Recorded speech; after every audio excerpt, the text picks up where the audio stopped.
please. Good morning, everybody. My name is Kevin Desmond. I'm the General Manager of King County Metro Transit. Thanks for coming. We've got some prepared information, and then we'll be very happy to take your questions. So I want to introduce and turn it over to Dwight Dodley, the county's Budget and Finance Director. Good. Good morning. Thank you for being here. So County Executive Constantine has asked Kevin and I this morning to present the details of Metro Transit's 2015-2016 biennial or two-year budget. So we're here to walk through those with you today. The executive's budget will be formally released on Monday, but we wanted to give people a heads up about one of the most important parts of the county's budget, which is Metro Transit. So I think people will recall that when Executive Constantine last spoke about Metro Transit, he laid out a couple of principles. He said we are going to maintain a sustainable transit system, and we're going to maintain a high-quality transit system. And he said we're not going to count on revenue forecasts that may not be reliable. We're not going to sort of bet on the come. We are going to do a budget that's responsible and a budget that's based on sustainable efficiencies that we can identify. And that's the budget we are here to talk with you today about. So I'm going to speak a little bit about some county-wide issues that affect the transit budget, and then Kevin is going to speak about specific efficiencies and other savings that transit has found in its budget, and then we'll describe what the service level that's actually proposed in the budget is going to be. So I think many people are aware County Executive Constantine has laid out a goal that King County will become the best run government in the United States. And that's not just the transit system, that's the entire government. There are many other parts of King County government that affect transit. They provide services to transit that they use and use them in turn to provide transit service. So I'm going to give you a couple of examples of efficiencies that we've achieved countywide that create savings in Metro Transit's budget. So the first of those is we have been working with our employees and with unions for many, many years to reduce the cost growth of healthcare. And we have negotiated agreements with our unions that for 2014, 15, and 16, the county's contribution to healthcare cost growth is capped at 4% per year. And that efficiency in healthcare costs saves about $3 million for transit over these next 2 years. Similarly, many of the other functions of county government, things like accounting and facilities, have also gone through their budgets and created efficiencies, found ways to do things for less money. And by passing those on to transit, we've saved about $5 million in the next 2 years in transit's budget. And there's lots of other examples of those efficiencies that we can go through if people are interested. One other very good thing that has happened that we don't control is that the price forecast that's done by an independent forecaster for diesel prices has gone down from what we assumed earlier in the biennium. And as a result, that helps us save service because we're spending less money on gasoline. One last thing I want to talk about is there's been a lot of confusion about sales tax forecasts. So I think you all know that sales tax is by far the largest revenue source for transit operations. It is a revenue source that is very volatile, and we have some charts here that show you the history of the sales tax base. And you can see that in many years in the past, we've had strong growth, then we've had a serious recession, we have growth, we have a recession. So sales tax is a very volatile revenue source. The sales tax forecast that we are using for this budget is the one adopted by our County Forecast Council in August. It is not materially different than the forecast that we had in March. So changes in sales tax revenue have nothing to do with what we're going to be talking about today. If you recall back in March, Kevin and I explained that we were reducing our forecast from 600,000 hours being cut to 550,000 hours cut. That was because of the better sales tax and the fact that we were going to fill the revenue stabilization reserve that the county council had established. Since then, there have not been changes in sales tax revenue that affect what we're talking about today. So with that, I want to turn it over to Kevin, and Kevin's going to talk about some of the specific things in Metro Transit's budget that allow us to prepare a better budget for 2015 and 16. Thank you, Dwight. First, we've talked for a long time, and I think the record is clear that over the past 6 years, our mission has been to preserve as much service as possible. That's the direction I've been given by County Council and the executive branch for these 6 years.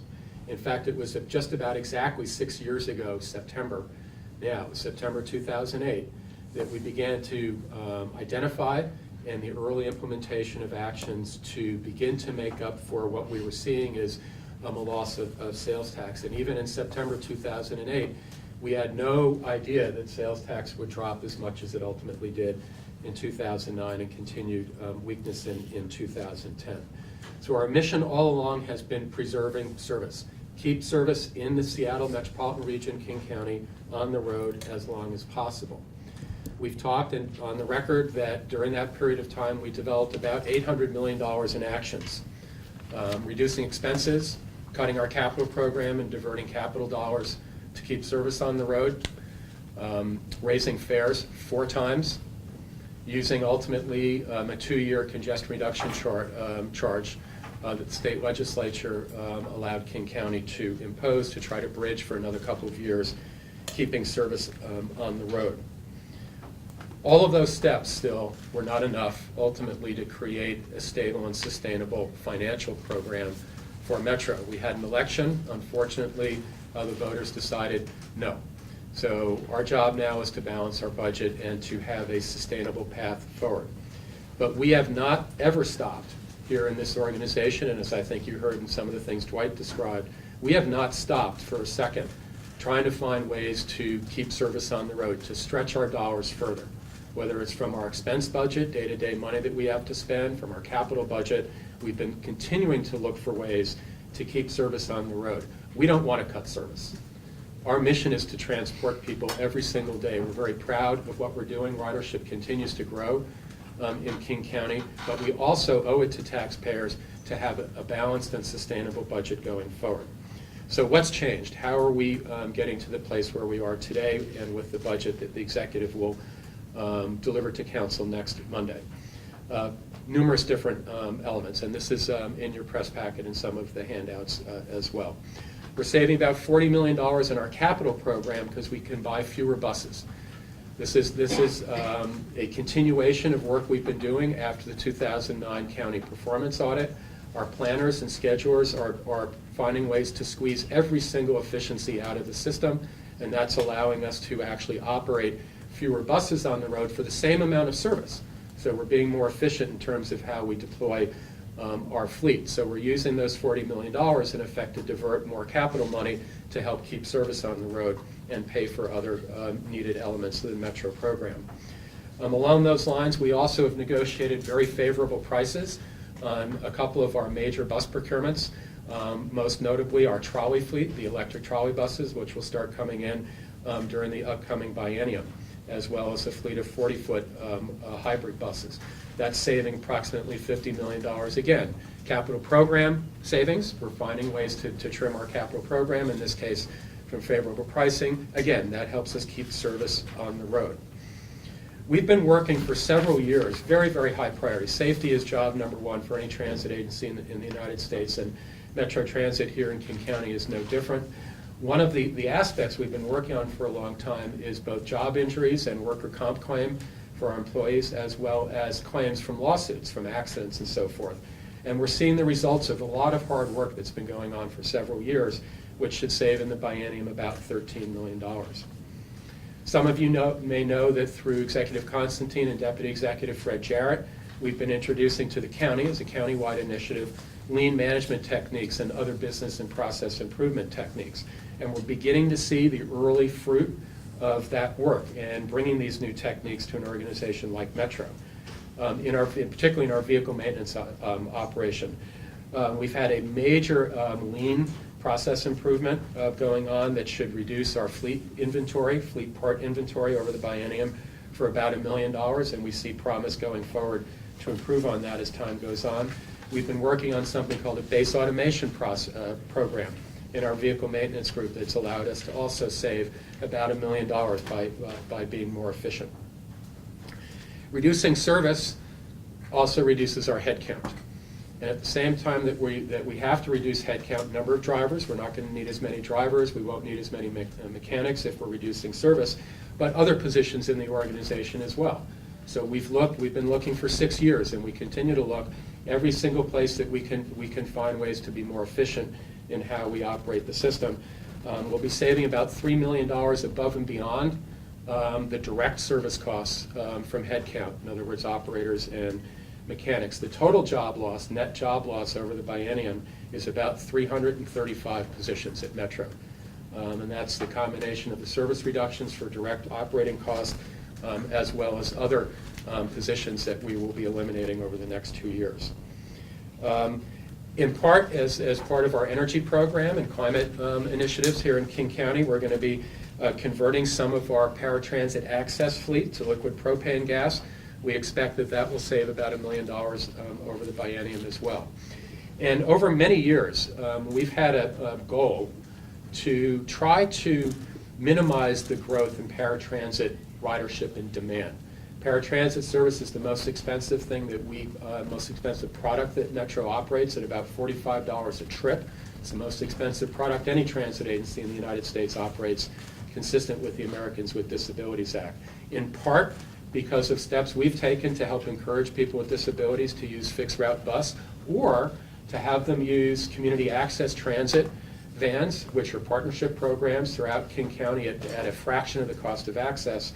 We're projecting about a $7 million savings in our access program over the next couple of years.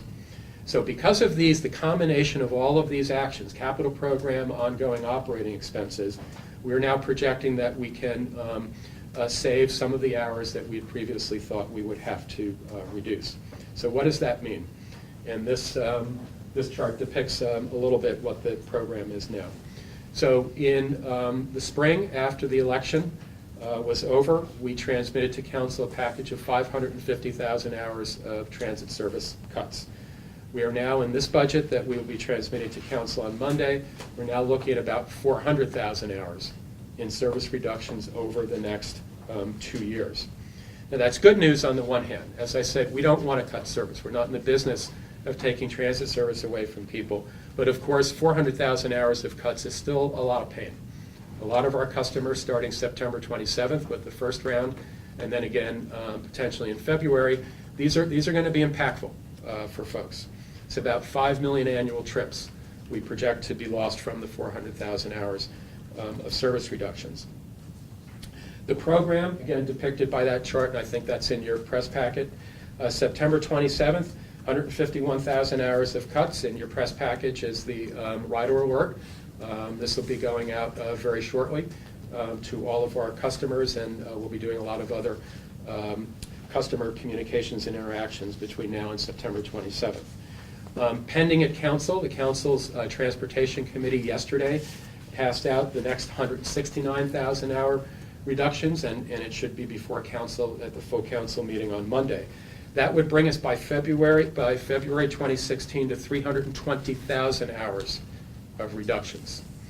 The final segment of the reduction package will be deferred until March 2016, and that's another 80,000 hours. That is in part because our finances allow us to push it off until March of 2016, and in part because ULink, the next segment of Sound Transit's Link program, will be opening now currently expected for the beginning of 2016. So we also want to put in sync up some of our service restructures associated with ULink. Now, there is an election coming in November as well, the Seattle initiative that I think you all are aware of. The legislation that we have before the County Council right now assumes that if the if the Council adopts the service reductions as we've proposed, if the Seattle measure passes on November 4th, I believe, is Election Day, the February service changes will automatically be deferred until June of 2015 to allow Metro and the city time to enter into service contracts as foreseen by the Seattle initiative. All of the cuts would be deferred, not just the Seattle cuts, because we do have what we call a community mobility contracting program. So any city or other organization does have the ability to contract with us to preserve their service as well. So we're pleased that we are able to sustain some more of the service than we expected. We are disappointed that we still have to reduce service, and we look forward to the day that we can begin adding service.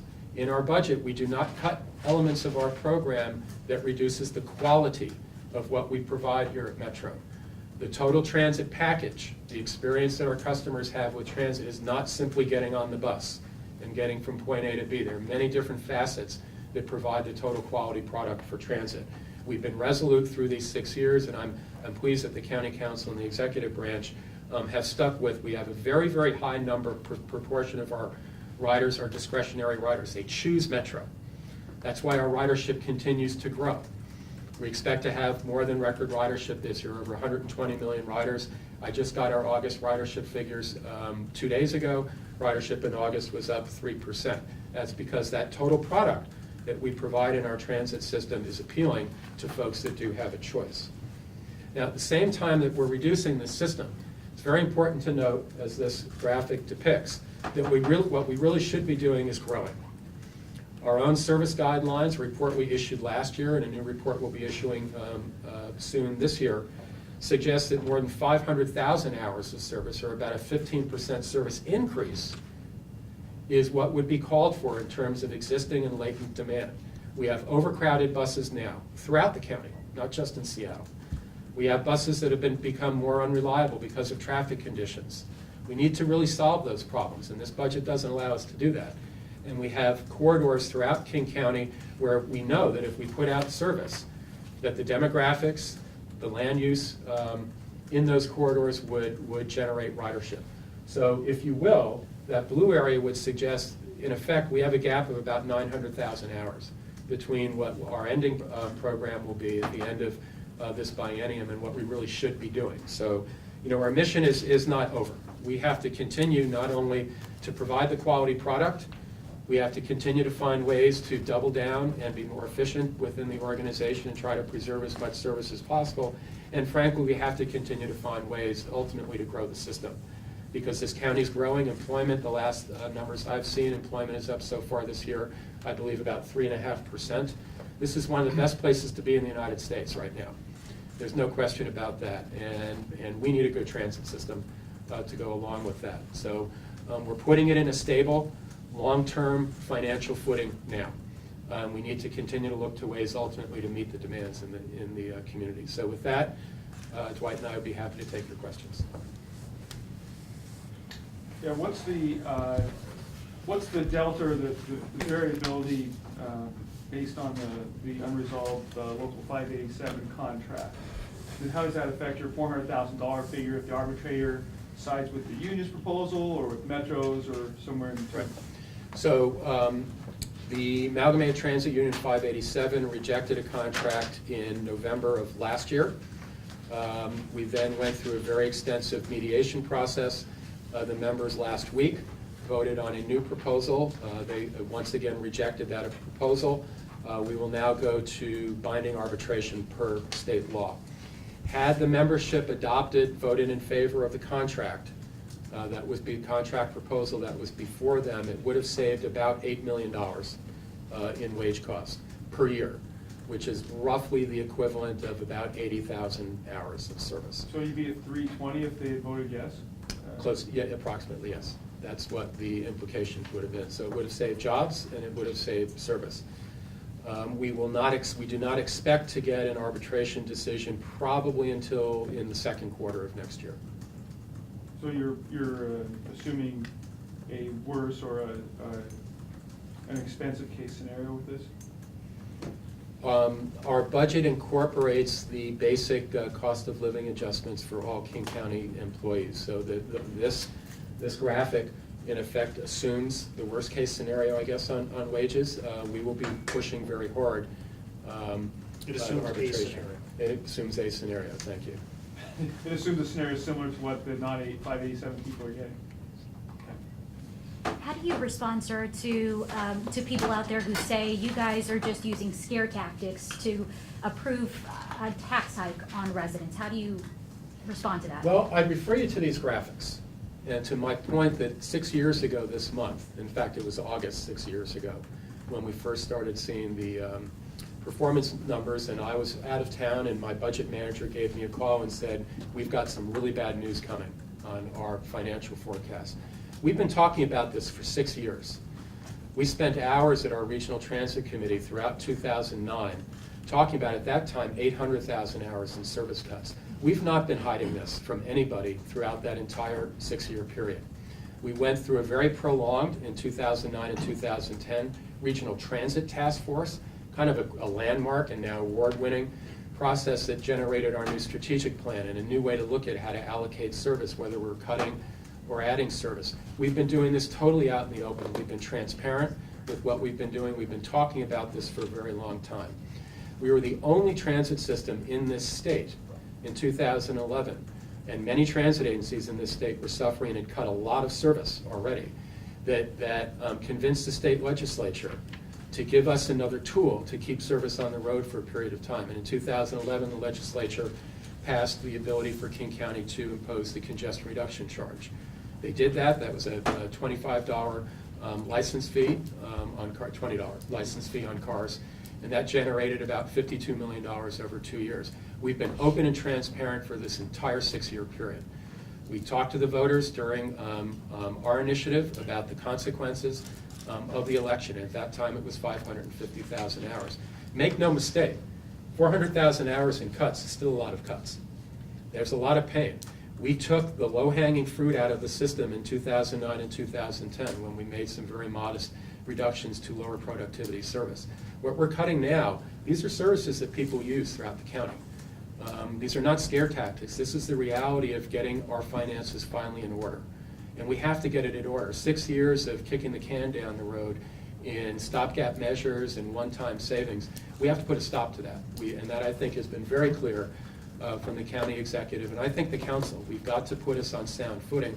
We don't want to continue to lurch back and forth with the public and play it so close to the vest that one new downturn in economic conditions in King County, we have to go back to the public and say, we're in trouble again. We have to start considering cutting service. We want to get through this, and we want to start moving forward so we can start thinking about how to expand the system and grow back again. Are you concerned that what might appear on the surface to someone gleaning through the newspaper might be good news that might reduce the possibility of Seattle voters approving? Maybe they'll just look at it and say, oh, they're doing great, I'm going to vote no. Well, certainly the silver lining in this announcement is the pain is not as much as we expected.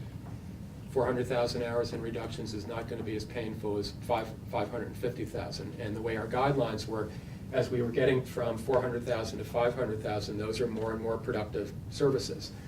That said, you know, not only are the 400,000 hours still very much an issue, but then you look at that gap between where we're going to be and where we should be.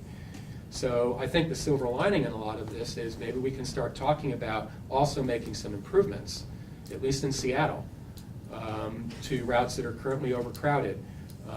You know, South Lake. Look at South Lake Union. South Lake Union is, the buildings are sprouting up by the minute, literally. The demand is very, very strong. 43% of commuters coming into downtown Seattle now use public transportation. The Downtown Seattle Association wants to get that number up to over 50% over the years because they realize that development and ongoing growth in Seattle requires a good transit system. So silver lining is it's not going to be as bad, but this is still a challenge, and we've got to find a way to bridge that gap. Would you prefer that downtown businesses in particular chip in with some head taxes or contributions beyond just buying the city an extra streetcar or two? Well, I'm not going to get into that particular question other than to say the business community already chips in a lot. The majority of our prepaid fare revenue at Metro Transit, and I believe our fare revenue this year is about $145 million or so. And I think in the neighborhood of 60% of that, give or take, we have to check the numbers, is paid for in effect in advance by our business community. We have probably one of the best and most advanced business account relationship of any transit system in the United States. So they're chipping in a lot of ways now by getting worker cards in the hands of their employees. So why do you think It's important to note that the tools you're talking about are tools that are only available to cities. The county doesn't have that tool of its own. And how a city chooses to purchase additional transit service is entirely up to that city. And what revenue source they use, whether it's an existing one or a new one, that's their choice. We're in the business of providing the service if they want to buy it. So why should Seattle voters vote yes on Prop 1?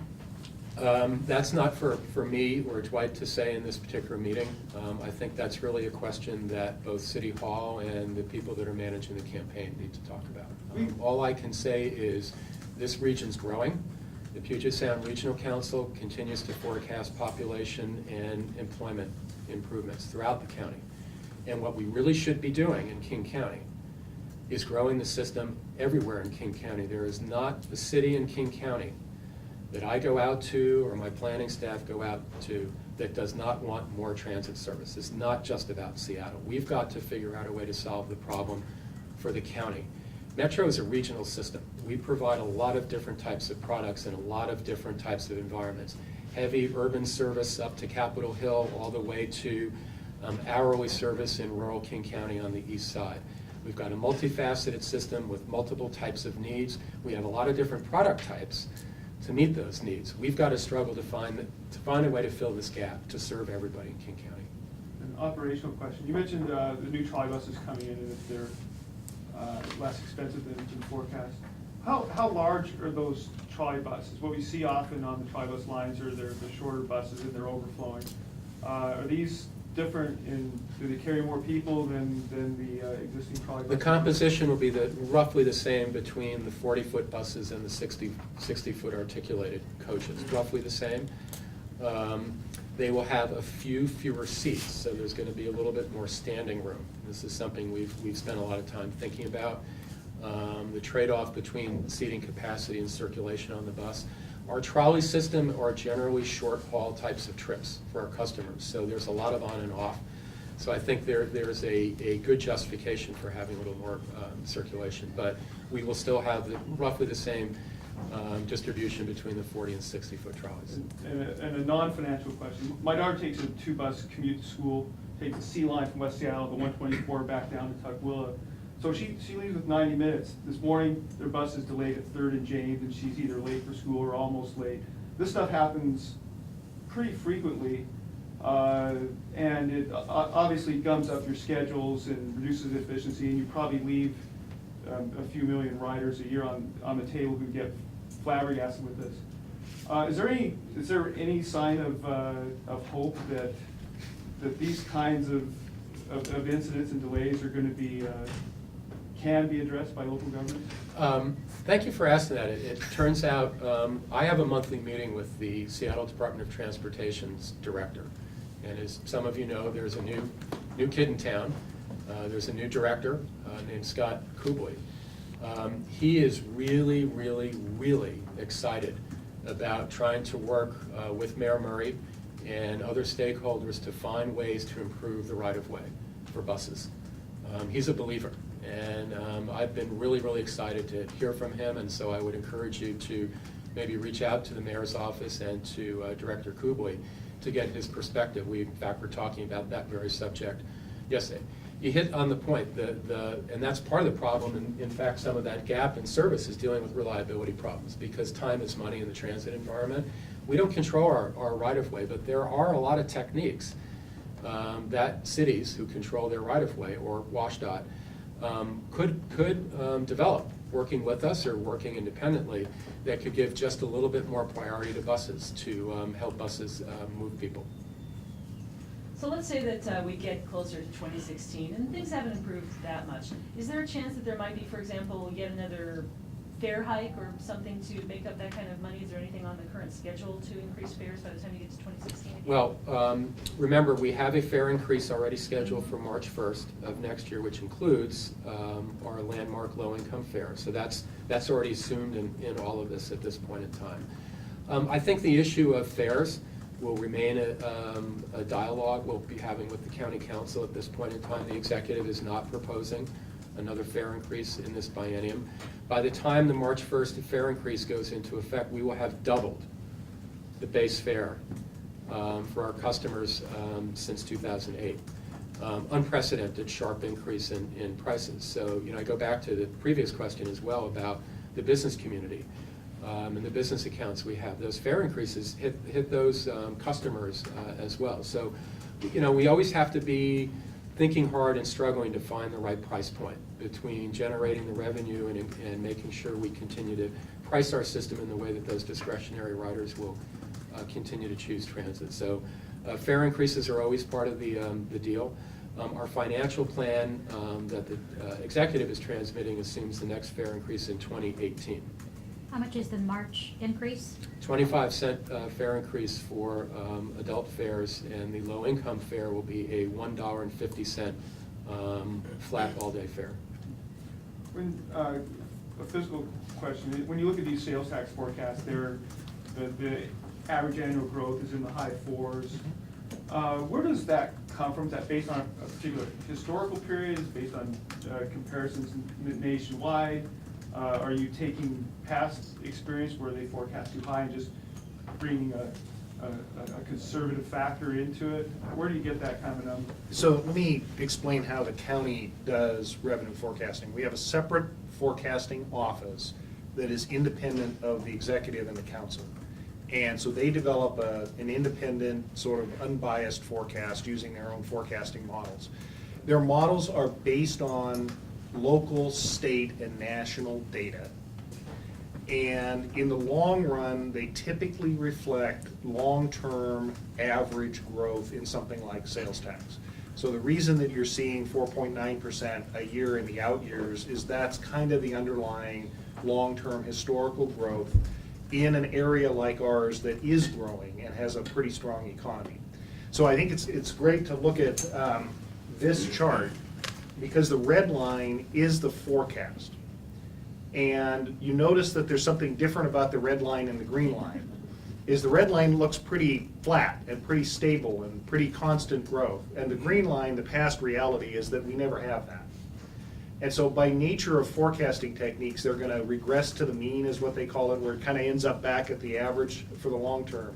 But the reality is, of something like sales tax, it's very responsive to the conditions of the economy. It's higher in good years and it's much lower in bad years. So one of the reasons that we have to be prudent and set aside an appropriate reserve is that we know a recession is coming. We don't know when, we don't know how deep, and it's only good management to make sure that we have, as best we can, a sustainable system through that inevitable recession. So is your history period for this 1999 to the present for your? So the modeling, actually, we have data all the way back to the 70s, but the modeling will take more recent information and weight it more heavily than older information. These last two recessions, the dot-com recession and the Great Recession, were more severe here particularly than previous recessions. So if you went back to the previous recession in the early 90s, it was more mild than these two. Any other questions? Thank you. Thank you.